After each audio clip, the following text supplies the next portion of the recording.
Eh bien, bonjour pour ce webinaire consacré au thème de professionnel avec comme axe de réflexion comment structurer et optimiser ses démarches dans ce contexte. Alors, on va tout de suite commencer par se mettre d'accord sur l'organisation. Émilie, comment est-ce qu'on va fonctionner dans le cadre de ce webinaire? Alors, bonjour à tout le monde. Donc, dans le cadre de ce webinaire qui va durer à peu près 45 minutes, nous prendrons un temps de questions-réponses à la fin. Donc, n'hésitez pas tout au long du webinaire à nous poser vos questions. On prendra un temps de questions-réponses donc à la fin de ce webinaire. Vous recevrez, alors n'hésitez pas à nous le demander, vous recevrez donc une foire aux questions qu'on établira sur base des questions que vous nous aurez posées pendant le webinaire. Et vous recevrez également à la demande donc un dossier thématique, un dossier technique qui regroupera un certain nombre d'informations qu'on aura vues ensemble ce jour. Par ailleurs, le support que vous allez voir à l'écran cet après-midi, eh bien, vous l'aurez également en accessibilité téléchargement directement après ce webinaire. Donc deux approches, hein. Une approche où le webinaire donne lieu à cette présentation que vous recevez de fait, et puis en parallèle, si les dossiers que nous allons préparer pour vous vous intéressent, eh bien vous nous en ferez la demande, on vous les adressera. Merci Émilie. Alors on va peut-être tout de suite commencer par peut-être se présenter. Vas-y Émilie, je t'en prie. Oui, donc rebonjour à tous. Donc Émilie Dereau, consultante associée donc, au sein du cabinet Caraxo, et donc j'interviens pour l'intégralité des champs de compétences sur lesquels nous intervenons. Voilà, alors les champs de compétences, moi j'interviens sur les mêmes qu'Émilie, en l'occurrence droit de la formation, ingénierie de la formation, gestion des emplois et compétences, et puis tout ce qui est négociation sociale, 4 champs qui tournent autour, pourquoi pas, hein, de la transition professionnelle. Alors Caraxo est couvert par une holding qui s'appelle Jualb, qui est répartie en un certain nombre d'entités, Caraxo Conseil, Formation, Services, Maison d'édition, et puis Cap Caraxo, donc qui existe donc, depuis maintenant plus de 20 ans sur le marché de la formation et du conseil. Alors, nous allons commencer tout de suite par vous poser une réflexion qui nous a réellement interpellés. On connaît depuis quelque temps ce qu'on appelle la grande démission. Alors, est-ce qu'on a affaire à un mythe, une réalité? Est-ce qu'en France, il faut commencer à s'inquiéter de hordes de salariés qui quittent leur entreprise? Quand même, il y a de quoi se poser des questions, puisque au premier trimestre 2022, nous avons connu un nombre conséquent de démissions. Alors la DARES nous dit 370 000 personnes ont démissionné lors du premier trimestre 2022. D'autres chiffres vont encore plus loin. Vous voyez là, on parle de 520 000 démissions, et on parle également de 1 million d'emplois non pourvus à l'heure actuelle. Par ailleurs, il y a environ 8 CDI démissionnaires sur 10 qui... Oui, alors cette information nous donne une information sur la rotation un petit peu sur le marché du travail, puisqu'on vient nous dire que 8 CDI démissionnaires sur 10 au second semestre 2021 sont en emploi dans les 6 mois qui suivent leur démission. Donc ça veut dire que finalement, il ne s'écoule pas tant de temps que ça entre une personne qui démissionne et une personne qui se réinsère dans une autre entreprise. Alors, transition professionnelle, je pense que vraiment le sujet a du sens. Vous avez eu l'occasion, au travers des différents webinaires qui ont été présentés avec Centre Info, la DGEFP, avec les associations de transition professionnelle, d'aborder le sujet. Et nous, on a souhaité compléter cette réflexion en abordant l'approche sur les grandes étapes qui permettent de construire une transition professionnelle. Et vous allez voir la richesse des possibilités que l'on connaît dans ce contexte-là. Alors, cette approche... Donc cette approche, on la propose en 3 temps.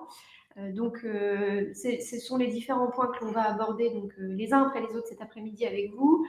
Un premier temps sur le choix des dispositifs cohérents, donc de tous les dispositifs d'accès à la formation qui peuvent exister. D'une part, vous verrez à l'initiative de l'employeur, et d'autre part à l'initiative du salarié. Ensuite, on vous propose de compléter cette réflexion par les outils. Donc les outils, encore une fois, certains sont à l'initiative de l'employeur, d'autres à l'initiative du salarié. Et enfin, on vous propose de mettre tout ça en musique dans une démarche, pour le coup, procédurale de mise en œuvre ou d'accompagnement de la dynamique de transition professionnelle. Alors, il est vrai que le monde de la formation, c'est un monde technique, hein. Donc, on vous pose le sujet des dispositifs d'accès à la formation. Le droit, et notamment la partie 6 du Code du travail qui traite du droit de la formation, va poser un certain nombre de dispositifs d'accès à la formation ou à l'initiative de l'employeur ou du salarié, va repositionner des outils de positionnement, de validation, et tout ça nous permettra de construire avec vous une démarche opérationnelle de transition professionnelle. Alors, commençons par les dispositifs. Alors, ces fameux dispositifs, vous les connaissez, mais on a pensé utile de les repositionner parce que il y en a qui sont à l'initiative de l'employeur. C'est l'employeur qui va décider de les engager. En l'occurrence, le plan de développement des compétences, les contrats en alternance avec le contrat de pro et le contrat d'apprentissage. Vous verrez, ils ne sont pas tout à fait pareils l'un et l'autre. La PROA, hein, que le droit appelle le dispositif de promotion et de reconversion par l'alternance, et le petit nouveau là qui vient d'arriver, transition collective, qu'on appelle encore Transco, et qui connaît un petit cousin qui s'appelle Transco Congé Mobilité, sur lequel on aura l'occasion un peu d'échanger avec vous. Alors, du côté de l'initiative du salarié, Émilie. Du côté de l'initiative du salarié, donc on en a 3, on vous en a listé 3. Donc le compte personnel de formation qu'on connaît davantage sous l'acronyme CPF, le projet de transition professionnelle sous l'acronyme PTP, et enfin le projet de reconversion professionnelle qu'on connaît aussi sous l'appellation dispositif démissionnaire. Alors, on pourrait penser que la PROA est aussi, hein, à l'initiative du salarié. D'ailleurs, c'est ce que dit le Code du travail. Dans la réalité, les choses sont juste un tout petit peu différentes, hein. Lorsqu'un salarié fait une demande de PROA, l'employeur a tout à fait le droit de la refuser. Par contre, quand l'employeur engage un processus de PROA, dans certains cas, il peut l'imposer au salarié. Voilà pourquoi on a mis la PROA dans la colonne initiative de l'employeur. Alors, ce qui nous intéresse plus particulièrement, au regard de la transition professionnelle, c'est de se dire, chacun de ces dispositifs, est-ce qu'ils se concurrencent? Est-ce qu'ils se ressemblent? Est-ce qu'ils se marchent sur les pieds? En fait, vous allez voir, chaque dispositif renvoie à une logique de transition professionnelle très particulière. La première concerne le plan de développement des compétences, Émilie. Oui, donc sur le plan de développement des compétences, qui est le tout premier, hein, c'est pas un hasard si on l'a positionné tout au début des dispositifs à l'initiative de l'employeur, puisque c'est vraiment le premier dispositif que va mobiliser l'employeur. Et il peut mobiliser ce dispositif, l'employeur, pour 3 choses distinctes. Premier point, l'adaptation au poste, hein, donc l'adaptation au poste en vue d'accompagner les collaborateurs à pouvoir bien effectuer leur travail de tous les jours. Le maintien dans l'emploi, l'idée c'est un petit peu la prise de conscience que l'environnement de son emploi évolue et donc peut-être que les choses sont à faire différemment. Et ce qui va nous intéresser tout particulièrement sur notre sujet aujourd'hui de la transition professionnelle, c'est la mobilisation du plan de développement des compétences en vue justement de la catégorie qu'on appelle de développement des compétences en vue d'une mobilité professionnelle. Alors, une mobilité professionnelle voulue par l'employeur, hein, puisque l'initiative de l'employeur, dans l'entreprise, ou pourquoi pas dans une réflexion d'accompagnement à l'extérieur de l'entreprise. Vous allez voir, le plan de développement des compétences, c'est un peu le cœur de la réalité de la formation dans l'entreprise. Il va emmener avec lui les autres dispositifs dans certains cas. Alors, deuxième élément, nous avons le contrat de pro et le contrat d'apprentissage, hein, qu'on va vous présenter. Alors, le contrat de pro, lui, vise des personnes qu'on va aller chercher à l'extérieur, qui vont venir dans notre entreprise, qu'on va embaucher avec un spectre très large. Le contrat de pro concerne les moins de 26 ans et les demandeurs d'emploi de 26 ans et plus. Alors, on se demande qui n'est pas concerné par ça. Donc, un champ très large, avec une ouverture aussi très très large, puisque le contrat de professionnalisation s'ouvre à la fois sur les diplômes, les titres, les CQP du RNCP, le répertoire spécifique. Hein, pour ceux qui en doutent, je vous recommande d'aller voir le document CERFA. Vous verrez que dans le document CERFA, on parle bien du répertoire spécifique, et puis des qualifications. Le contrat d'apprentissage, par contre, Émilie, son entrée est plus restreinte. Oui, alors c'est vrai que c'est un contrat en alternance lui aussi, mais il est un peu plus restreint dans le public qu'il vise, puisqu'il vise avant tout donc des personnes qui ont moins de 29 ans révolus. Alors, il vise aussi, tout comme le contrat de pro, des personnes qui vont entrer dans notre entreprise, mais la particularité du contrat d'apprentissage par rapport au contrat de professionnalisation est toujours en lien avec notre sujet aujourd'hui de la transition professionnelle, c'est qu'il est possible pour un salarié déjà présent dans l'entreprise qui répond aux conditions d'âge que nous venons d'évoquer, de pouvoir suspendre son contrat actuel de travail pour pouvoir bénéficier d'un contrat d'apprentissage. C'est la particularité de ce contrat qui n'est pas possible avec le contrat de professionnalisation. Voilà, donc c'est une approche très intéressante qui est peu connue, hein, de se dire: «Bah, voilà, j'ai des salariés de moins de 30 ans, que j'ai envie d'emmener sur des diplômes ou des titres, eh bien, je peux très bien engager une suspension du contrat de travail et leur proposer, on ne peut pas l'imposer, leur proposer un contrat d'apprentissage». Alors la ProA, quand vous prenez l'appellation officielle, dispositif de reconversion ou de promotion, là, on ne peut pas être plus transition professionnelle que ça. Donc là, on a affaire à des individus plutôt amenés à rester dans l'entreprise, ou bien parce qu'ils sont touchés par des emplois qui sont amenés à disparaître, donc on va les reconvertir vers d'autres emplois. Mais pourquoi on va engager ça? Parce qu'on veut les garder, parce que ces gens nous intéressent, ou bien on va leur proposer une promotion, ou les deux, reconversion et promotion, un dispositif très intéressant. Et enfin, le dispositif Transco congé mobilité. Donc là, pour le coup, c'est un dispositif qui vise à repérer les emplois fragilisés. Les personnes attachées à ces emplois fragilisés, de leur proposer, on ne l'impose pas, un accompagnement vers des métiers porteurs au travers d'une certification avec deux types de transco. Un transco où au bout de la certification, le salarié pourra toujours prétendre à revenir dans l'entreprise, et un transco congé mobilité où là, le salarié, eh bien, il connaîtra une rupture de son contrat de travail. On est dans une dynamique où les différents dispositifs renvoient vers des logiques, des objectifs de transition professionnelle qui sont très précis, avec des entrées de salariés, des évolutions de salariés dans l'entreprise ou des accompagnements de salariés vers l'extérieur de l'entreprise. Les choses sont clairement arrêtées. Est-ce qu'il en est de même, Émilie, pour les dispositifs à l'initiative du salarié? Alors, dans les dispositifs à l'initiative du salarié, là aussi, on rencontre en fait différentes ambitions pour chacun des dispositifs. Je propose de commencer donc avec le compte personnel de formation, donc le fameux CPF dont on parle notamment beaucoup en ce moment. Le compte personnel de formation, lui, il peut vraiment répondre à beaucoup d'ambitions différentes et donc il peut nous amener potentiellement en tant qu'individu à acquérir des compétences liées à un métier, donc dans le cadre par exemple d'une reconversion professionnelle. Mais notre CPF peut aussi avoir pour ambition d'acquérir des compétences complémentaires ou des compétences qui vont être dites transverses à un métier.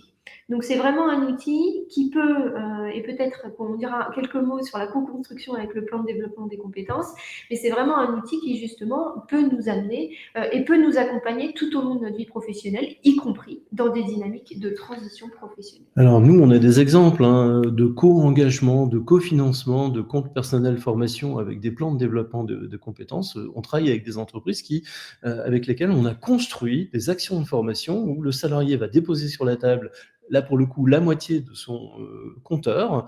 L'employeur va cofinancer le projet et on va entraîner toute l'équipe vers une plus grande employabilité, vers une ouverture des champs de compétences, avec aussi, l'intérêt est aussi là, hein, la remise en fin de formation d'une certification professionnelle. C'est le fameux parchemin dont on parle régulièrement.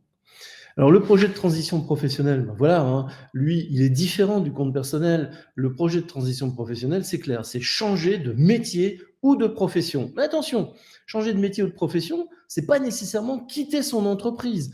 Vous savez, il y a plein de gens qui aiment leur entreprise, qui ont envie d'y rester, mais qui ont envie de changer de job. Et bien là, le projet de transition professionnelle permet les deux. Donc, d'imaginer changer de métier ou de profession tout en restant dans l'entreprise, ou d'imaginer quitter l'entreprise. Enfin, le projet de reconversion professionnelle, alors, qui se trouve souvent confronté à un autre dispositif qui s'appelle la rupture conventionnelle.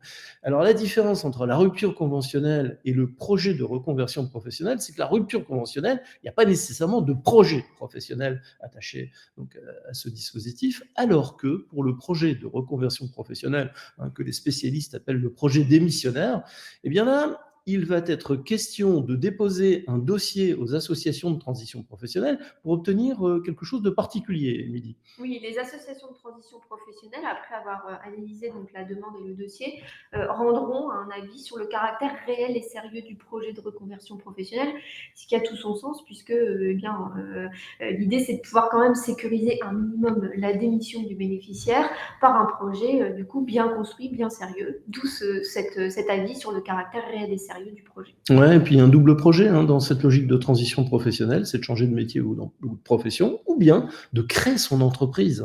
On a vu des dizaines et des dizaines de milliers d'entreprises qui ont été créées dans cette dynamique de projet de reconversion professionnelle. Alors voilà, on a rapidement posé donc ces différents dispositifs. Donc je vous rassure, vous recevrez ce support donc pour éventuellement prendre un petit peu de recul par rapport à ça.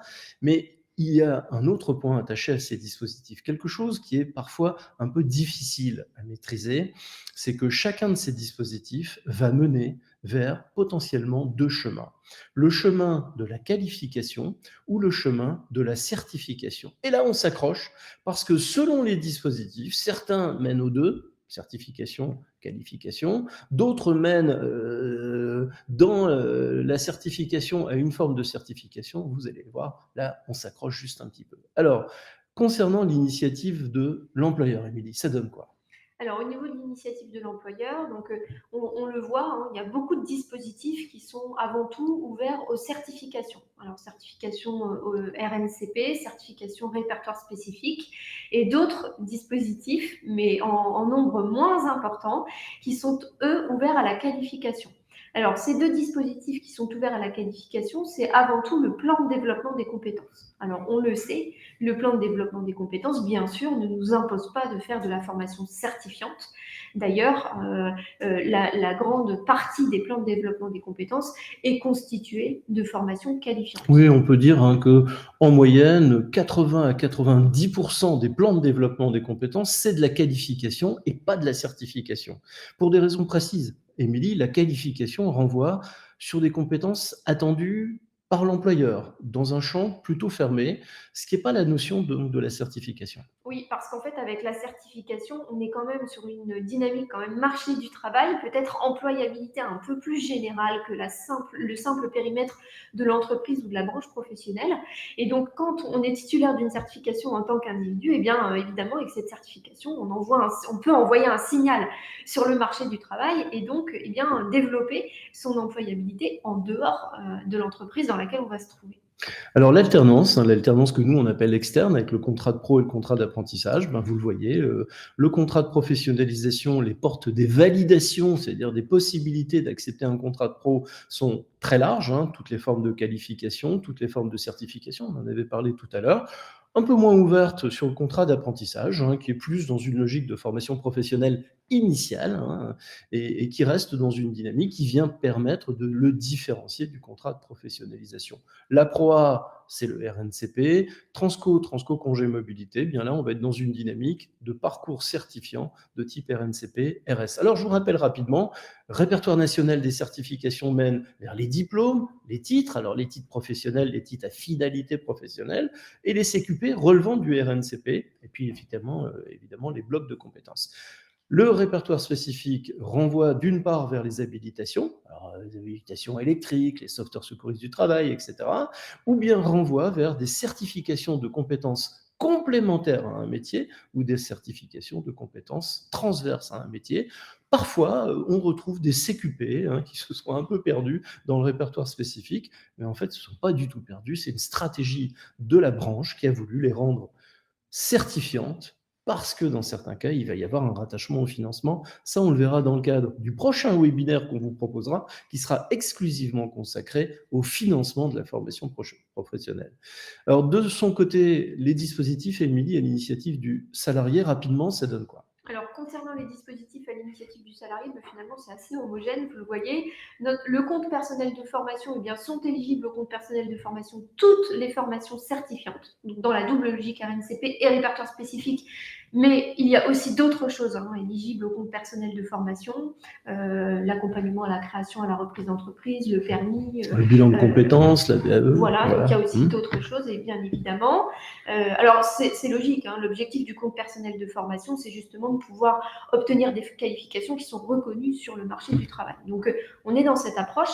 Et l'approche, au niveau du projet de transition professionnelle, on se retrouve dans cette même dynamique, puisque l'objectif, c'est, on vous l'a dit tout à l'heure, par le PTP, c'est de changer de métier ou de changer de profession à l'intérieur ou en dehors de votre entreprise. Et donc, là aussi, on est sur une dynamique de formation certifiante, puisque l'ambition, c'est grâce grâce au parchemin qui nous sera remis, et bien de pouvoir le valoriser dans le cadre de notre parcours professionnel, dans le cadre de notre parcours de Alors, transition. la grande différence entre le CPF et le projet de transition professionnelle, le projet de transition professionnelle, effectivement, RNCP ou répertoire spécifique, à condition que la certification RNCP ou répertoire spécifique soit complètement cohérente avec le projet professionnel de changement de métier ou de profession. Cette condition n'est pas une réalité avec le CPF. Et puis enfin, le projet de reconversion professionnelle, c'est tout. Ça pourrait même être rien, puisque finalement, pour changer d'entreprise, peut-être qu'il n'y a pas nécessairement de formation. Voilà.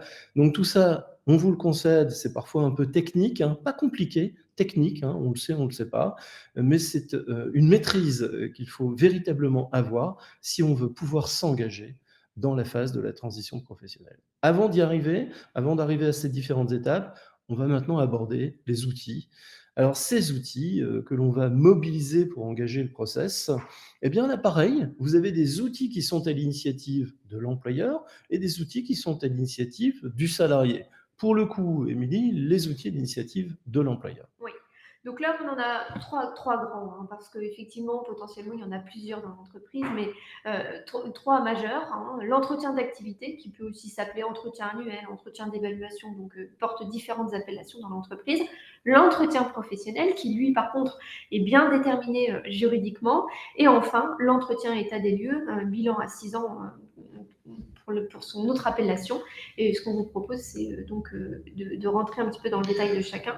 Alors, sachant que du côté du salarié, bien entendu, il y a des dispositifs. Alors, deux familles, hein, on va avoir des dispositifs plutôt de positionnement que sont le conseil en évolution professionnelle et le bilan de compétences d'un côté, et puis des dispositifs de validation avec la validation des acquis de l'expérience et la validation des acquis professionnels, la VAP 85, hein, spécifiquement liée au monde universitaire. Et ces deux grandes familles de moyens, eh bien, finalement, ils vont trouver leur raison d'être, Émilie, de la façon suivante. Ouais. Donc le premier, donc au niveau de l'entretien d'activité, cet entretien, peut-être qu'il est en place dans vos structures. L'objectif, c'est de permettre un échange sur le poste et plus globalement sur son emploi. L'ambition de cet entretien est avant tout de revenir sur la période qui vient de s'écouler.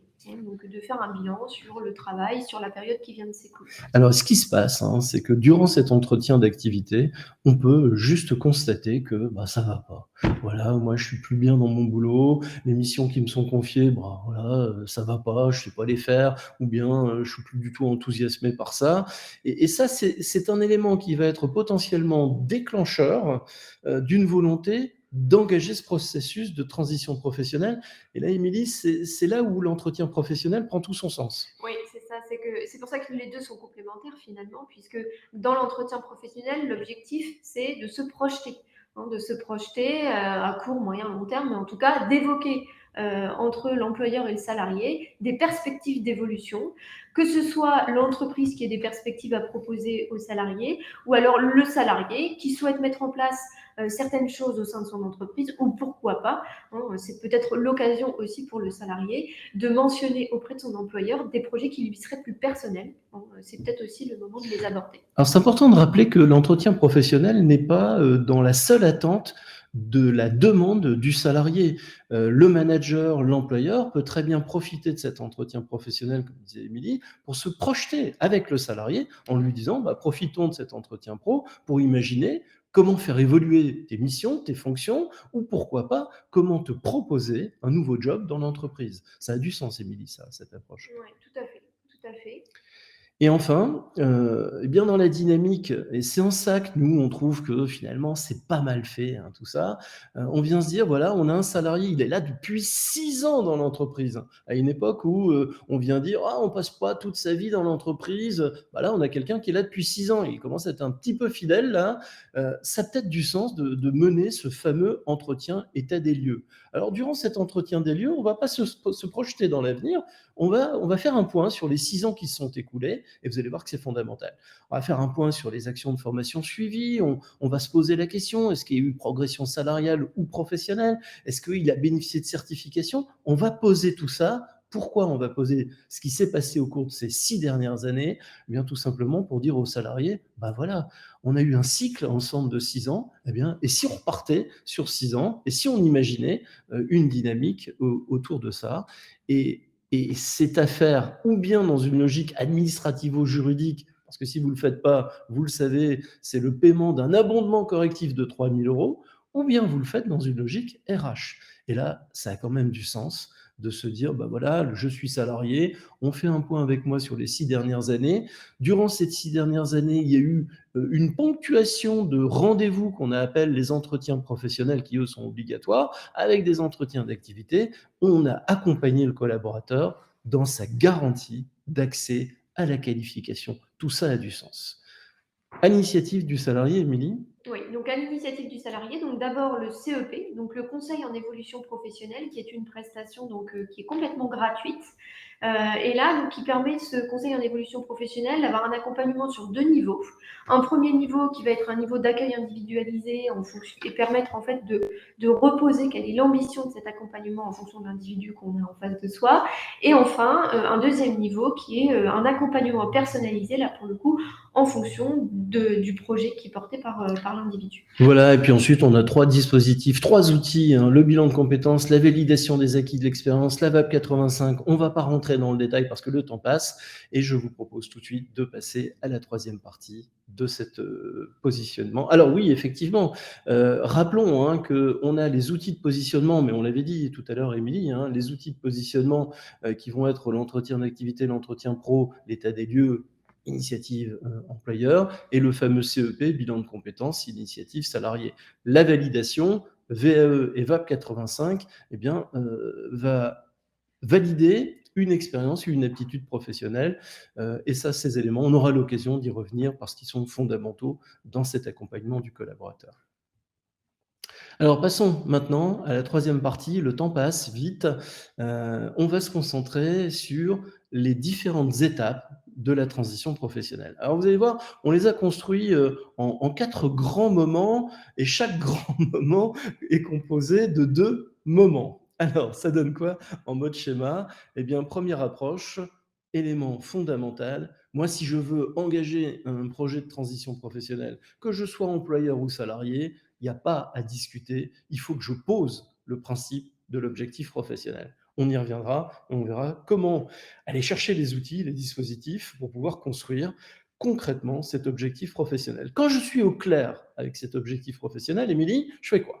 Eh bien, je vais réfléchir à l'accès à la professionnalisation, c'est-à-dire quel est le chemin finalement que je vais pouvoir prendre pour pouvoir atteindre cet objectif professionnel. Donc là, on va parler certification, on va parler qualification, mais on va aussi potentiellement repérer les voies d'accès, et vous verrez ce qu'on met derrière voies d'accès à la certification, à la qualification.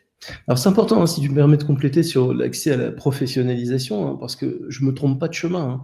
Ou bien je prends le chemin de la certification et je suis plutôt dans une logique marché du travail, plutôt, hein, acceptons l'idée, ou je prends le chemin de la qualification, et là je suis plutôt dans un environnement de compétences précis, attendu dans un secteur d'activité très très précis. Je ne me trompe pas, d'autant plus que, on le verra dans le prochain webinaire, selon le chemin pris, les logiques de financement ne sont pas les mêmes. Étape numéro 3. Et bien justement, dans l'étape numéro 3, on va engager donc le parcours de formation selon le bon dispositif. On parle du financement, donc selon les bons dispositifs, et selon eh bien, la logique de dynamique de choix d'un organisme de formation qui va nous permettre d'élaborer et de construire donc notre parcours. Et puis, tout ça en vue d'atteindre donc notre dernière étape, qui est l'étape bien évidemment de la réalisation concrète du projet de transition professionnelle que l'on porte en tant qu'individu. Alors, on rentre dans le détail, Émilie, là? Oui. C'est le moment? C'est ça. On attaque. L'objectif professionnel. Tout à l'heure, en préparant hein, cette intervention, on plaisantait, on se disait, oh, c'est pas très important, l'objectif professionnel. Bah, dans certains cas, il n'y a pas nécessairement d'objectif professionnel. Est-ce qu'il n'y a pas un dispositif d'accès à la formation où l'objectif professionnel n'est pas demandé, Émilie? En l'occurrence, le CPF. Ah oui, alors effectivement, il y a des dispositifs sur lesquels on insiste plus particulièrement sur le bon repérage de cet objectif professionnel. Le CPF, lui, via l'application de CPF, eh bien, ne demande pas nécessairement à ce qu'il y ait un repérage très fin, très clair de cet objectif professionnel. Alors, ce serait peut-être pas mal que ça évolue. Hein. Déjà, on insiste pour que les gens suivent un conseil en évolution professionnelle, on va en parler. Donc, on pose cet objectif professionnel, il faut le définir. Et pour le définir, Émilie, 3 outils. C'est ça. Entretien d'activité, entretien pro et le bilan de compétences. Ouais, ce sont 3 outils qui peuvent contribuer à aider à définir cet objectif professionnel. L'entretien d'activité pour les raisons qu'on a évoquées tout à l'heure, hein, on fait le point sur la période qui vient de s'écouler. À un moment donné, on se dit, bah, moi, je prendrais bien une autre orientation. Cette orientation pourra être abordée dans le cadre de l'entretien professionnel et on peut commencer à faire émerger un peu plus un objectif professionnel sans qu'il y ait une nécessité, hein, mais le bilan de compétences peut largement aider à définir en fait cet objectif professionnel. Alors tout à l'heure, on disait que le bilan de compétences était à l'initiative du salarié, c'est tout à fait vrai. Rien n'empêche un employeur de proposer, il ne peut pas l'imposer, de proposer à un salarié de faire un bilan de compétences. Voilà, tu sais plus où tu en es, tu te poses plein de questions, ben, effectue un bilan de compétences et pourquoi pas finalement pour conforter ta réflexion, peut-être passer au point 2, Émilie, et là se dire bah, le bilan de compétences peut être conforté dans un sens ou dans un autre, hein, finalement, il n'y a pas de sens, hein, par un conseil en évolution professionnelle. Oui, tout à fait. Donc, le conseiller en évolution professionnelle, notamment dans son niveau 2, hein, vous vous souvenez, tout à l'heure, on a dit qu'il y avait 2 niveaux au conseil en évolution professionnelle. Dans son niveau 2, dans l'accompagnement un peu plus personnalisé, on va pouvoir justement venir conforter notre objectif professionnel, notamment à la réalité du marché du travail et de se dire, mais est-ce que l'objectif professionnel que je vise moi en tant qu'individu, est-ce qu'il est cohérent par rapport à la réalité du marché du travail dans laquelle je vais me trouver. Voilà, donc ça peut avoir du sens, c'est 2 temps par rapport à l'objectif professionnel. Un, je le définis. Deux, je le confirme et je le conforte dans une approche notamment marché du travail. Voilà, grande étape 1, et je vais maintenant attaquer la grande étape 2, qui est loin d'être transcendante d'évidence. Et pourtant, elle est fondamentale. Le problème, c'est que, évidemment, les gens, vous allez leur dire ah, t'en es où avec ta décision de RNCP, de RS? Les gens vous regardent, tu parles de quoi, RNCP, RS? Là, c'est pas nécessairement simple de comprendre ce schéma-là. Pour autant, accès à la professionnalisation, on le rappelle, c'est où je prends le chemin de la qualification, Émilie, où je prends le chemin de la certification. Oui.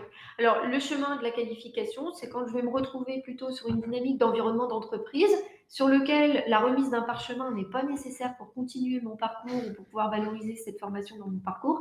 Alors que quand je vais m'orienter vers la certification professionnelle, c'est justement parce que je vais rechercher cette reconnaissance officielle via la remise d'un parchemin, que je vais en avoir besoin pour la valoriser sur le marché du travail en fonction de mon objectif professionnel. Et là, je m'orienterai davantage vers la partie certification. Alors, le point 4, repérer les voies d'accès à la certification. Là, on a quoi derrière ça? On a parcours, VAE, VAP 85. Je voudrais juste, par rapport à quelqu'un qui a posé une question, alors on voit, hein, vous poser des questions, on y répondra ou en direct ou en différé, mais c'est vrai, quelqu'un dit, et le rôle du conseil en évolution professionnelle? Excellente question. On devrait systématiquement conseiller aux salariés qui en ont besoin de rencontrer un conseiller en évolution professionnelle qui va pouvoir expliquer tout ça. Il va pouvoir transcender de clarté la compréhension, de savoir qualification, certification, etc. On ne saurait trop conseiller aux salariés de s'orienter vers les conseillers en évolution professionnelle. Alors, il y a les conseillers en évolution professionnelle, il y en a de tous ordres, il y a ceux choisis par France Compétences, il y a l'APEC, il y en a différents, ça on aura l'occasion d'y revenir. Là, pour le coup, sur cette phase 4, je vais repérer les voies. Et puis, j'ai finalement deux grandes orientations possibles. Ou bien, bah voilà, je me lance dans le parcours. Ou bien, je vais me dire, bah, ouais, moi, j'ai de l'expérience, j'ai travaillé pendant des années, etc. Peut-être que je peux avoir une reconnaissance totale ou partielle par l'intermédiaire de la validation des acquis de l'expérience. Et si je rentre dans le milieu universitaire, peut-être que j'ai pas fait de licence et que je voudrais quand même passer au-dessus de la licence et puis commencer un master. C'est tout à fait possible avec la VAP 85. Il y a une organisation particulière, là encore, sur laquelle on reviendra quand on parlera du financement de la formation professionnelle. On passe à l'étape suivante. Ben voilà, ça y est, on a décidé de notre certification ou qualification. Maintenant, il faut poser ça sur un des dispositifs, Émilie. Oui, tout à fait. fait. Donc, ça rejoint ce qu'on se disait au démarrage de ce webinaire, orienté vers le bon dispositif. La façon dont vous avez évidemment envisagé la professionnalisation au regard, est-ce que je vais vers une certification ou vers une qualification, eh bien, ça va nous orienter vers le bon dispositif. Est-ce que c'est un projet que je porte tout seul? Est-ce que c'est un projet que je porte en lien avec mon employeur ou pas? Et là, eh bien, il y aura un choix à faire en fonction du dispositif qui va également orienter le financement de mon action de formation. Alors, pour aider l'employeur, pour aider le salarié, on a des acteurs dont c'est le boulot. Tout à l'heure, on parlait du CEP. Vous avez aussi les opérateurs de compétences. Ça fait partie de leur travail d'aller assurer ce type de conseil. Vous avez les associations de transition professionnelle. Vous avez comme ça tout un ensemble d'acteurs qui ont pour ambition d'aider, d'orienter sur le choix du bon dispositif. On vous rappelle, le plan de développement des compétences pour les moins de 50, c'est l'OPCO. L'alternance, c'est l'OPCO. Transco, ce sont les transitions professionnelles. Le CPF, c'est la Caisse des dépôts et consignations. Le projet de transition professionnelle et le PRP, ce sont les associations de transition professionnelle. Voilà les acteurs qui portent ces différents dispositifs et qui peuvent conseiller. Alors, on est sur l'orientation vers le bon dispositif et il y a quand même le choix de l'organisme de formation. Émilie, alors, n'importe quel organisme de formation ou il faut que je fasse un choix précis? Alors, il y a un choix précis à faire quand on s'oriente selon certains dispositifs, puisque quand on va chercher du financement externe sur des fonds dits légaux ou mutualisés, eh bien, l'organisme de formation que je vais choisir doit être un organisme de formation porteur de la certification qualité Calliope. Donc ça, c'est un premier point de vigilance à avoir. Et deuxième point de vigilance à avoir quand on recherche un organisme de formation, c'est que si, dans mon projet de transition professionnelle, je souhaite m'orienter vers une formation dite certifiante, donc au RNCP ou au répertoire spécifique, je vais devoir veiller à choisir un organisme de formation qui est habilité à préparer à cette certification, parce que tous les organismes de formation ne peuvent pas, comme ils le veulent, préparer à n'importe quelle certification. Tout ça est bien structuré, et donc c'est à moi quand même de vérifier que l'organisme y est bien habilité pour pouvoir engager mon parcours de formation dans les meilleures conditions et de façon un maximum sécurisée. Alors, vous allez voir, depuis quelque temps, hein, on parle d'organismes de formation et on parle, Émilie, aussi d'OPAC. Alors, c'est quoi un OPAC? Un OPAC, alors c'est vrai que c'est une appellation beaucoup plus globale que l'organisme de formation. OPAC, ça veut dire organisme prestataire d'action concourant au développement des compétences. Et les organismes prestataires des actions concourant au développement des compétences, ce sont les organismes de formation qui délivrent des actions de Formation formation, professionnelle continue, voilà. les CFA qui délivrent des actions de formation par apprentissage, en lien avec le contrat d'apprentissage. C'est aussi les organismes qui font de l'accompagnement à la VAE et enfin les organismes prestataires de bilan de compétences. Alors, c'est là où je voulais en venir, hein. Même les centres de bilan de compétences sont Calliope, hein, dans cette Oui, dynamique-là. tout à fait. Les centres de bilan de compétences sont Calliope à partir du moment où ils interviennent sur des dispositifs financés sur des fonds légaux ou des fonds mutualisés. C'est très clair. Et engageons-nous. Première partie, voilà, j'ai mis en place toute cette dynamique pour pouvoir engager mon parcours. Je vais partir en formation, mais avant de partir en formation, il va falloir que je monte des dossiers potentiellement. Alors selon que ce soit l'employeur ou le salarié, les dossiers ne seront pas nécessairement les mêmes. Là aussi, on y reviendra dans le webinaire prochain sur le financement de la formation. Mais là, pour le coup, je dois m'orienter en fonction du dispositif, Émilie, vers le bon financeur. Oui, oui, oui. Alors on l'a redit tout à Oui, l'heure, hein, oui. certains dispositifs sont pilotés par certains acteurs, certains financeurs. Donc ça, c'est une connaissance à avoir. Il faut aussi savoir que les financeurs peuvent aussi, selon les financeurs, hein, on est quand même prudent, on en reparlera lors du webinaire sur le financement, l'idée c'est de se dire, il y a certains financeurs qui peuvent aussi nous conseiller et nous accompagner sur la construction de notre projet. Alors, moi, j'ai envie de parler de Calliope, là, quand on parle du parcours de formation, parce que on va engager le process, on va assurer un positionnement dans certains cas pour analyser si tout va bien. La formation, elle démarre, et puis c'est bon, là, Émilie, on en a fini, ou pas?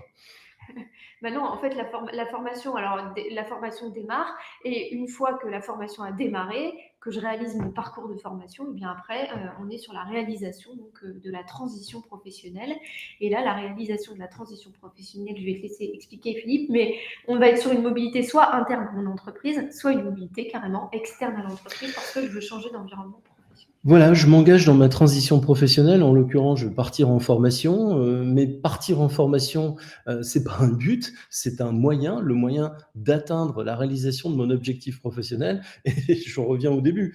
Quel était mon objectif professionnel? Voilà, mon objectif professionnel, c'était de changer de métier ou de profession ou de qualification. Bon, mais, avec quelle ambition? Eh bien, l'ambition, soit de rester dans mon entreprise, à la demande de mon employeur ou moi en tant que salarié parce que j'ai engagé la discussion avec mon employeur, et là on parlera de mobilité interne à l'entreprise, je vais changer de job au sein de mon entreprise, ou bien je vais carrément changer mon propre travail, mais ça on aura l'occasion d'en reparler.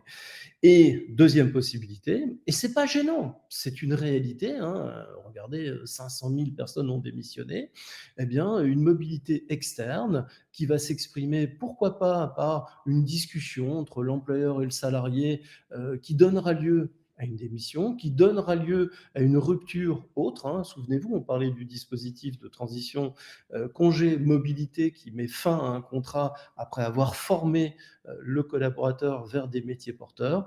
On va arriver à la finalisation de notre transition professionnelle, en l'occurrence, changer de qualification, changer de métier, changer de profession. Vous voyez, le vocabulaire est là aussi très très précis, et il importe qu'on soit au clair avec ça. On arrive au bout de la machine et enfin, on arrive au bout de ce qu'on avait envie de faire.